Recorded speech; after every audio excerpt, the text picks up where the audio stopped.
আমরা দেখব একটা সার্কিটে রেজিস্টর কী পরিমাণ শক্তি খরচ করে এবং কিভাবে করে, এবং সিরিজে যখন মাল্টিপল রেজিস্টর থাকে তখন তারা শক্তির খরচগুলো কিভাবে ডিস্ট্রিবিউট করে নেয়। একটা সার্কিটে যখন একটা রেজিস্টর যুক্ত করা হয় তখন আমরা আগে দেখেছি যে সার্কিটে কারেন্ট কমে যায়, টোটাল চার্জের প্রবাহ কমে যায়, এবং আমরা দেখেছি যে পরিবাহীর মধ্যে চার্জের যে গতিবেগ থাকে রেজিস্টরের মধ্যে চার্জের গতিবেগ তার থেকে বেশি থাকে।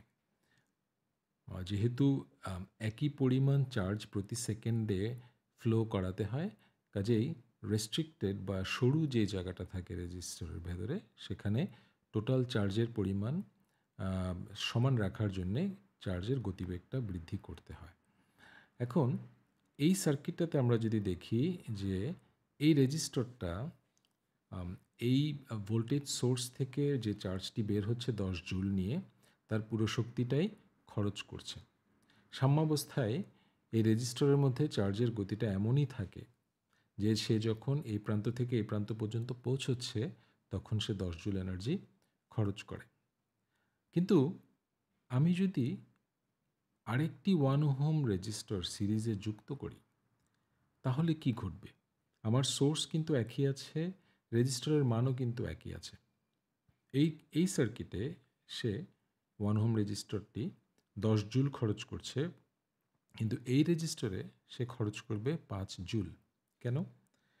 আমরা জানি যে যখনই আমরা এই রেজিস্টরটা যোগ করব তখন আমার চার্জের প্রবাহ বা কারেন্ট কমে যাবে, কারণ টোটাল সার্কিটে এখন বাধাটা আরও বেশি আছে, এবং দুটো রোধের মধ্যেই চার্জের গতিবেগও কমে যাবে। যেহেতু টোটাল কারেন্ট পার বা চার্জ পার সেকেন্ড বা কারেন্ট এখন কমে যাচ্ছে, তার মানে হচ্ছে এর মধ্যে দিয়ে যে চার্জটা ফ্লো হচ্ছে পার সেকেন্ডে সেটাও কমে যাচ্ছে, তার মানে গতিবেগটাও কমছে। যদি গতিবেগটা কমে তাহলে আমি যদি এই রেজিস্টরটা এবং এই রেজিস্টরের কথা চিন্তা করি, যদিও দুটোই 1 ওহম, এই রেজিস্টরের মধ্যে চার্জের যে গতিবেগটা ছিল এটার ভেতরে চার্জের যে গতিবেগটা সেটা কম হবে। এটাতে যদি আগে ধরে নিই 10 ইউনিট যদি চার্জের গতিবেগ থাকে, এটার গতিবেগটা 10 ইউনিটের থেকে ডেফিনেটলি কম হবে। সো গতিবেগ চার্জের যেহেতু কমে গিয়েছে এখানে, তাহলে প্রথমটাতে যেটাতে গতিবেগ বেশি ছিল সেটাতে রেজিস্টর চার্জটি ওই রেজিস্টরের ভেতরে যাওয়ার সময় ভেতর দিয়ে যখন যাবে বা অন্য প্রান্ত পর্যন্ত পৌঁছবে তখন সে বেশি এনার্জি খরচ করবে। কিন্তু এখানে যেহেতু গতিবেগটা কম, কাজেই এই সেম রেজিস্টর 1 ওহম রেজিস্টরের মধ্যে দিয়ে যখন চার্জটি যাবে তখন সে খরচ করবে কম।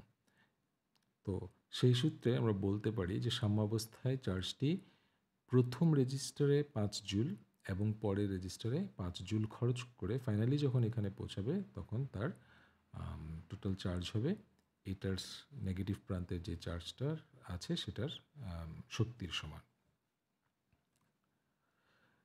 চার্জের ভেতরে রোধ যত বেশি থাকে, সার্কিটের রোধ যত বেশি থাকে সেই রোধের শক্তি ক্ষয়টা তত বেশি। কারণ আমরা যদি জাস্ট প্রস্থচ্ছেদের কথা চিন্তা করি, যেখানে প্রস্থচ্ছেদটা ছোট থাকে সেখানে চার্জের গতিবেগটাও বেশি হয়, কাজেই সেখানে শক্তির ক্ষয়টাও বেশি হয়। যেমন আমি একটা এক্সাম্পল দিয়ে যদি দেখি, যে ধরা যাক এইখানে 9 ভোল্ট আছে, এখানে 1 ওহম রেজিস্টার আছে, এখানে 2 ওহম রেজিস্টার আছে। যদি কোশ্চেন করি যে কোন রেজিস্টরে শক্তি ক্ষয়টা বেশি হবে, অবভিয়াসলি যে রেজিস্টরের মানটা বেশি সেই রেজিস্টরে শক্তি ক্ষয়টা বেশি হবে। নাম্বারগুলো এমনভাবে দিয়েছি যাতে অঙ্কটা সহজ হয়।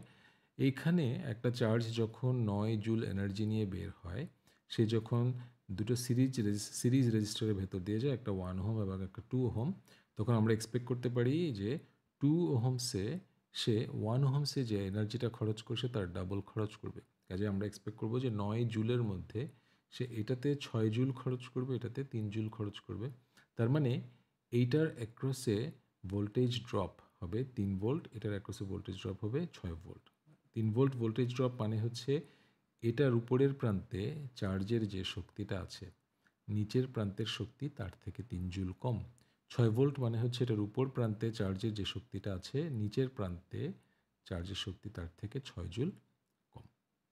আমরা যদি এই সাবজেক্ট ম্যাটারটা বুঝে থাকি, যদি আমরা জেনারেলাইজড একটা ইকুয়েশনে আসতে যাই যেখানে একটা সোর্স আছে ভিএস, মাল্টিপল সোর্স থাকতে পারে, বাট টোটাল সার্কিটের ইলেকট্রোমোটিভ ফোর্স যদি ভিএস হয় এবং যদি আমরা দুটো রেজিস্টার অ্যাড করি R1 এবং R2 এবং রেজিস্টারের দুই প্রান্তে ভোল্টেজ যদি V1 এবং V2 হয়, দুই প্রান্তের মধ্যে ভোল্টেজ ডিফারেন্সটা যদি V1 এবং V2 হয়, তাহলে V1কে আমরা লিখতে পারি এভাবে এবং V2কে লিখতে পারি এভাবে। এবং এখানে নিউমেরিক্যাল আমরা যদি দেখি, এটা দিয়ে আমরা একটা ছোট অঙ্ক করে আমরা সেটা ভেরিফাই করতে পারবো। এই প্রসঙ্গে একটু আবারও বলে রাখি যে যখনই আমরা ভোল্টেজ এবং কারেন্টের কথা বলবো, তখন আমরা যেন সংজ্ঞা বা তার ডেফিনেশনগুলোতে কোথাও ভুল না করি। যেমন আমি একটু আগে বলছিলাম যে ভোল্টেজ হবে এত, বাট আসলে জিনিসটা হচ্ছে দুই প্রান্তের মধ্যে ভোল্টেজের ডিফারেন্স হবে। সেই জিনিসগুলো সচেতন থাকলে আমাদের ভুলগুলো হবে না এবং আমরা আন্ডারস্ট্যান্ডিংটাও আরেকটু পারফেক্ট হবে।